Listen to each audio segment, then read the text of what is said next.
नमस्कार दोस्तों, स्वागत है हमारे इस YouTube चैनल पर। आज हम लोग तमिल महाकाव्य के बारे में बात करेंगे।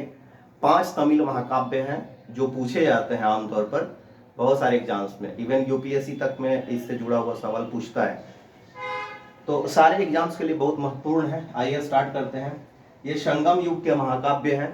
ठीक है, संगम युग 2 बार होता है, एक 500 ईसा पूर्व से 500 ईस्वी तक, और एक होता है 10वीं शताब्दी के आसपास में, मतलब 700-800 ईसा पूर्व के ईस्वी के बाद में फिर होता है, बाद तक चलते रहता है फिर। तो ये जो है संगम महाकाव्य है। पहला जो संगम महाकाव्य है वो है शिल्पादिकरम। शिल्पादिकरम के लेखक जो है इलांगो आदिगल है, और ये जो है इसको इलियड कहा जाता है। ये एक जैन महाकाव्य है। यहाँ पर ये भी देखिए, इससे भी संबंधित सवाल आते हैं कि कौन सा महाकाव्य, शैली कौन सा है, तो ये जैन है। और ये इलियड कहा जाता है। एक्चुअली में इलियड और जो ओडिसी है, ये तो बहुत ही बड़े महाकाव्य हैं जिसको कि होमर के द्वारा लिखा गया है। ये ग्रीक राइटर था, बहुत महान राइटर होमर, जिसने कि इन दोनों काव्यों को लिखा था। अब इलांगो आदिगल जो है वो कौन है, तो वो है राजकुमार, सन्यासी बाद में हो गए थे। तो ये इलांगो आदिगल का परिचय है। इसमें कहानी क्या है, देखिए कहानी शुरू होता है कनगी और कोवलन से। कनगी और कोवलन जो है पति पत्नी हैं और एक दूसरे से बहुत प्रेम करते हैं। लेकिन होता क्या है कि बीच में आ जाती है माधवी। कहीं माधवी लिखता है, कहीं माधवी भी लिखता है, तो इसे कंफ्यूजन में मत रहिएगा, ये माधवी है। खैर ये इतना अंदर से क्वेश्चन नहीं करेगा, लेकिन स्टोरी जानना महत्वपूर्ण है। माधवी है या माधवी, वो है वेश्या, और इसके जो है इसके प्रति जो है कोवलन का जो है आकर्षण पैदा हो जाता है, और कोवलन और माधवी जो है एक दूसरे से प्रेम करने लगते हैं। इससे क्या होता है कि कनगी को बहुत ईर्ष्या होता है, लेकिन कनगी कुछ कर नहीं पाती है। तो यहाँ पर इनकी जो कनगी की जो स्थिति है वो बहुत मतलब दुखद है, तो ये बहुत पीड़ा में रहती है। एक बार क्या होता है कि एक फेस्टिवल मनाया जाता है तमिलनाडु में ही, मतलब ये चूंकि चोल राज्य में ये लोग रहते हैं, तो चोल राज्य में ही एक फेस्टिवल मनाया जाता है जिसमें इंद्र को वो समर्पित रहता है फेस्टिवल।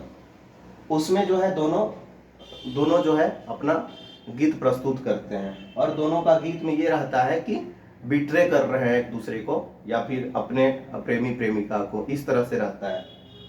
उस आयोजन के बाद जो है ये दोनों जो है यानी कि माधवी और कोवलन में के रिश्ते में दरार पड़ जाता है और अलग हो जाते हैं दोनों। जब ये चीज पता चलता है कनगी को, तो कनगी तो थोड़ा सा खुश होती है और अपना जो हस्बैंड है कोवलन, इसको लेकर और चली जाती है मदुरै। मतलब पहले चोल राज्य में थी, अब मदुरै चली जा रही है। तो मदुरै है पांड्य राज्य, तो पांड्य राज्य में चली जाती है कोवलन को लेकर। अब क्या होता है कि वहां तो कुछ करना होगा, जीविका तो ऐसे चलेगा नहीं। तो वहां पर जो है एक पायल अपना देती है कनगी जो है, और पायल बेचकर व्यापार करने का आग्रह करती है। पायल बेच देता है ले जाके जो कोवलन है, और जो व्यापारी को बेचता है वो व्यापारी जो है, व्यापारी को संदेह होता है कि इतना खूबसूरत सा पायल कहाँ से इसको मिला। ये हो न हो महारानी का ही पायल है। महारानी का पायल एक भूला खो गया था, तो वही है, ये महारानी का पायल होगा। और ये जो है व्यापारी इसको जो है धोखा देता है और राजा को सूचित करता है कि ये कोवलन नाम का एक आदमी है जो हमको ये पायल बेचा है, लीजिए आप पायल, और उसको जो है अरेस्ट करके सजा दीजिए। अब कोवलन की गिरफ्तारी हो जाती है, और आपाधापी में राजा जो है गुस्से में आकर कोवलन को मृत्युदंड दे देता है। अब कोवलन जो है उसको मृत्युदंड दे दिया गया, तो इसको मार दिया गया कोवलन को राजा के आदेश पे। अब ये बात जो है कनकी को पता चलता है।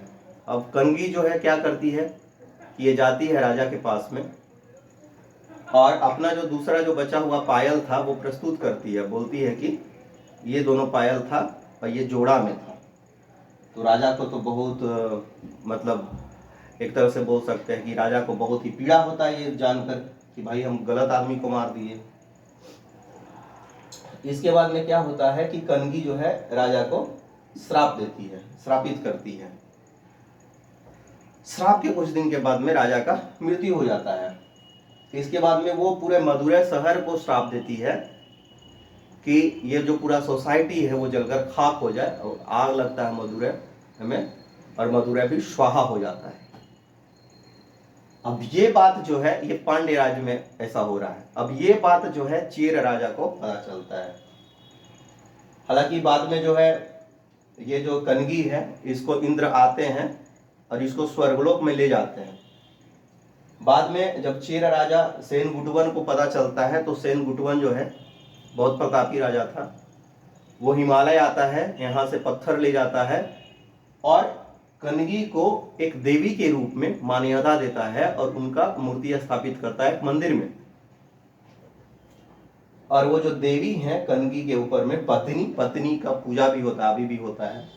तो ये पत्नी ही है, ये जो है देवी कनगी को माना जाता है। इस तरीके से ये जो है ट्रेजिक लव स्टोरी खत्म होता है। अब ये स्टोरी जहां पर खत्म होता है शिल्पादिकरम का, यहीं से मणिमेखलई का स्टोरी स्टार्ट हो जाता है।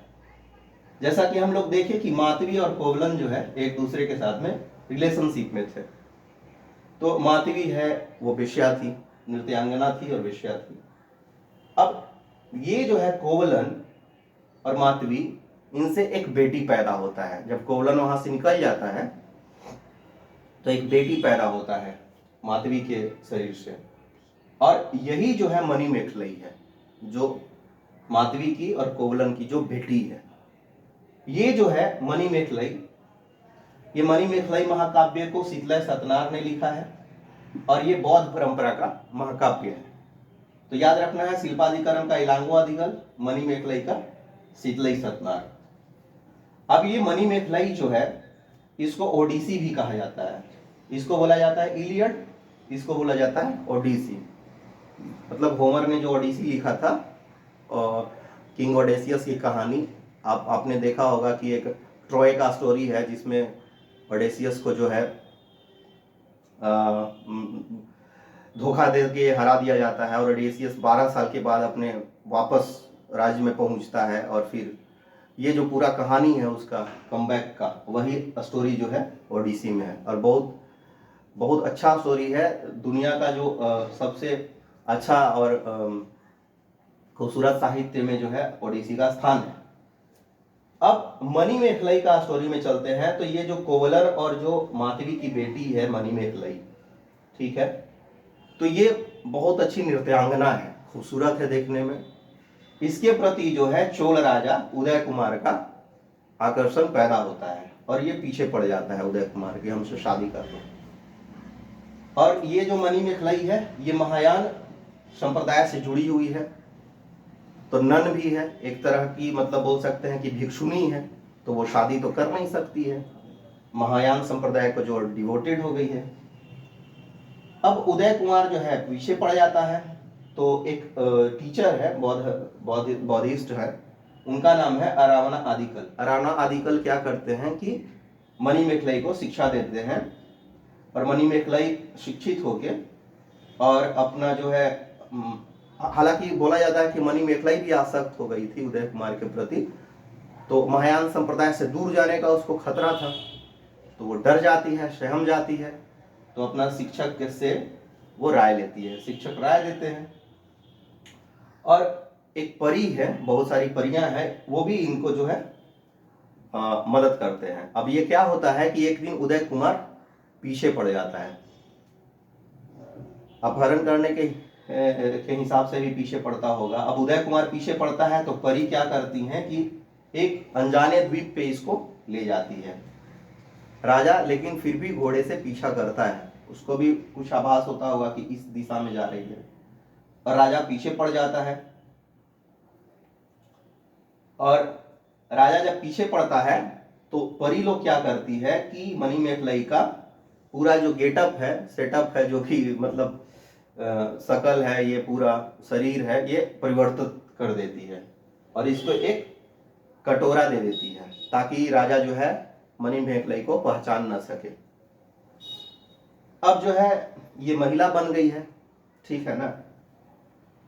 अब ये एक व्यक्ति होता है जिससे मणिमेखलाई शादी कर लेती है, उस रूप में, मणिमेखलाई वाले रूप में नहीं, वो जो महिला बनी है उस रूप में शादी कर लेता है। लेकिन राजकुमार जो है पता नहीं कैसे, आंख से या जैसे भी हो, वो पहचान लेता है कि यही मणिमेखलाई, और राजकुमार पीछे पड़ जाता है। अब जो है मणिमेखलाई जो है, उसका जो पति है, जो मतलब दूसरे, चूंकि रूप इनका परिवर्तित है, तो मणिमेखलाई का जो पति है वो राजकुमार का हत्या कर देता है। अब ये जब बात पता चलता है महारानी को, तो वो मणिमेखलाई को दंडित करने का सोचती है।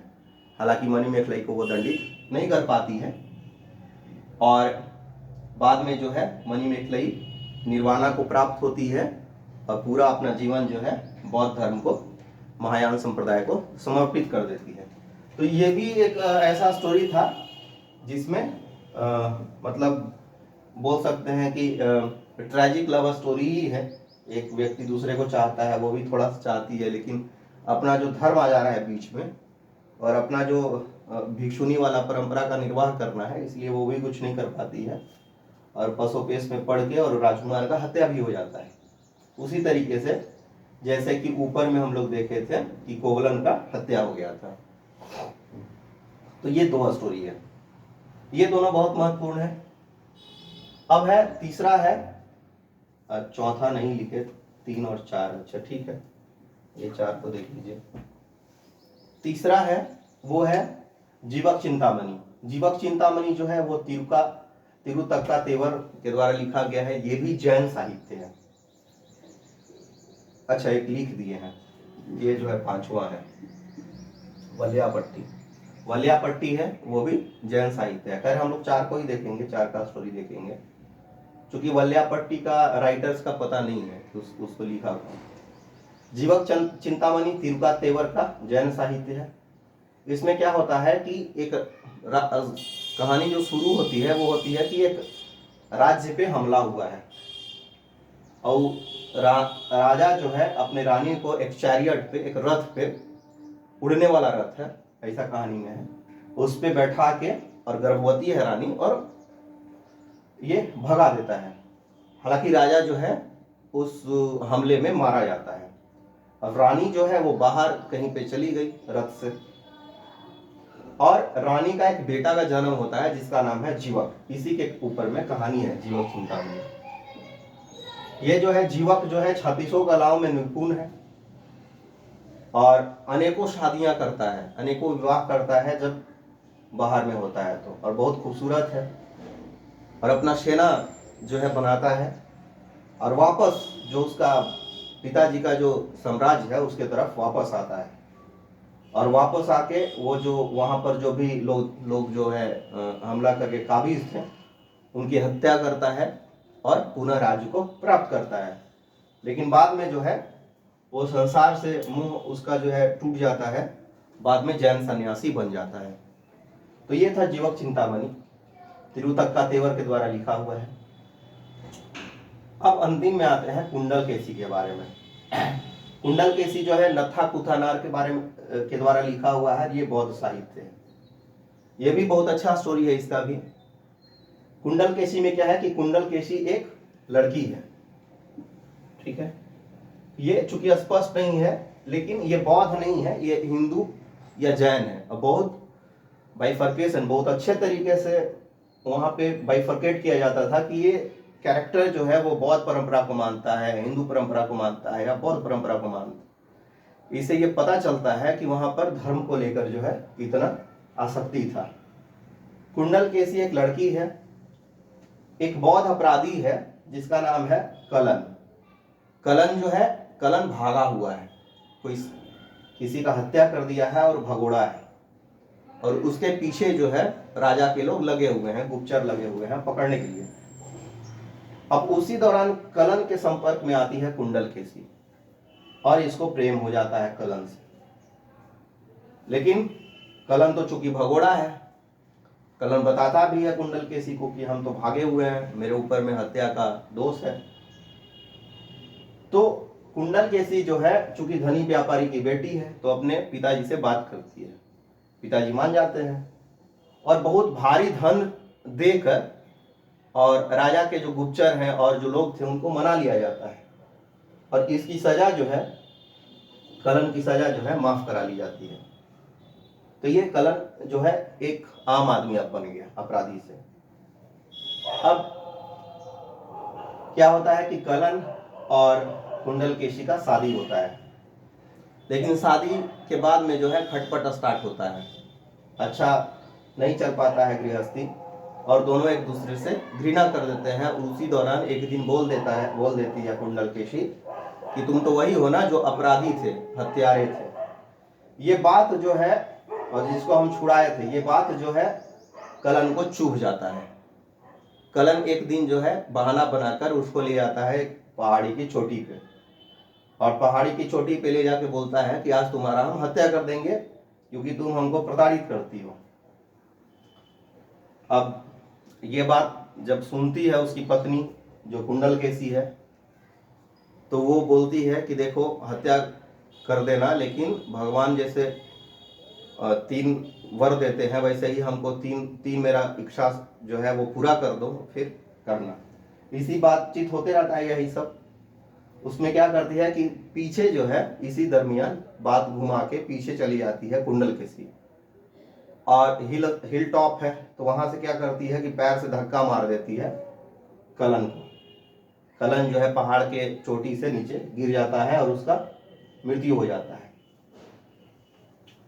अब कुंडल केसी जो है इसको बहुत बुरा लगता है कि भाई हम तो अपना हस्बैंड का हत्या कर दिए जिसको हम इतना प्यार करते थे कलन को। तो ये बहुत ही पेशोपेश में है और बहुत ही दुख में है, पीड़ा में है और इसका पीड़ा जो है असीमित है। तो उसी दौरान एक बौद्ध सन्यासी से इसका जो है मुलाकात होता है, ये खुद जाके करती है और बौद्ध धर्म अपना लेती है और भिक्षुणी के रास्ते पे चलते हुए अंतिम में निर्वाण को प्राप्त हो जाती है। तो ये था स्टोरी। तो फिर से हम लोग देख लेते हैं शिल्पाधिकरण, इलांगो अधिगल, ये कनगी और कोवलन का कहानी है। मणिमेखलाई की कहानी है, शीतलई सतनार के द्वारा लिखा हुआ है। तो जीवक चिंतामणि तिरुपा तेवर के द्वारा लिखा हुआ है और ये जो है जीवक का कहानी है। कुंडल केसी नत्ता कुतानार के द्वारा लिखा हुआ है, बहुत साहित्य है और ये कुंडल केसी और कलन की कहानी है, प्रेम कहानी। अब इसमें देखते हैं तो शिल्पाधिकरण, तो ये जो है जैन महाकाव्य है और जीवक चिंतामणि ये जो है जैन महाकाव्य है। 2 जैन महाकाव्य हो गए, ठीक है। और मणिमेखलाई और कुंडल केसी ये जो है दोनों बौद्ध महाकाव्य है। धन्यवाद। आगे देखेंगे हम लोग कुछ अगर विशेष हुआ तो।